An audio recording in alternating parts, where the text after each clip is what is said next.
So the reason I'm sitting in this chair is that I've been able to raise the most amount of money, and every one of these candidates have gone out to try and get as many people excited about their campaign.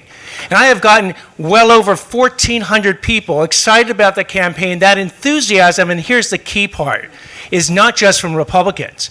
Half my money comes from Democrats and independents. When I ran as a moderate Republican, not a conservative Republican, but a moderate Republican, 40% of my money and 40% of my votes here in Los Angeles County, I got over 758,000 votes. 40% of those were for Democrats and independents.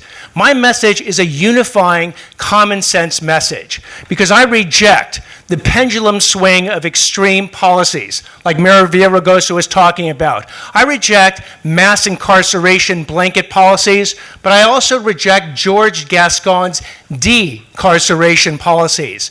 I believe in something I call the hard middle.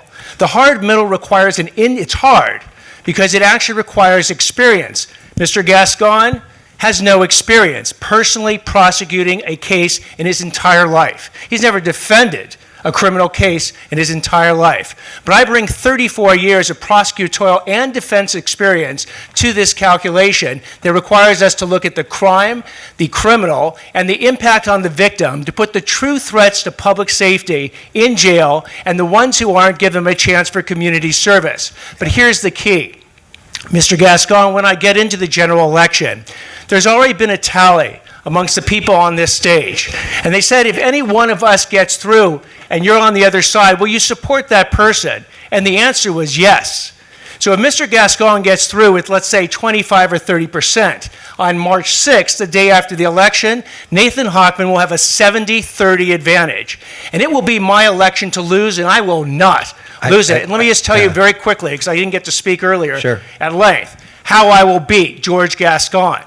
I will be able to raise the funds necessary so they'll go toe-to-toe with him on fundraising. Jackie Lacey got outspent by millions. I sit in this chair because I will not.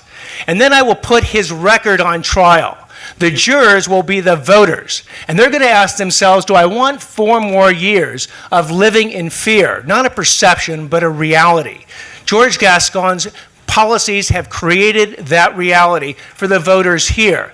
And they will actually vote, not on party affiliation, because quite candidly, criminals don't ask your party affiliation when they rob you. They will actually vote on who is going to keep them safe.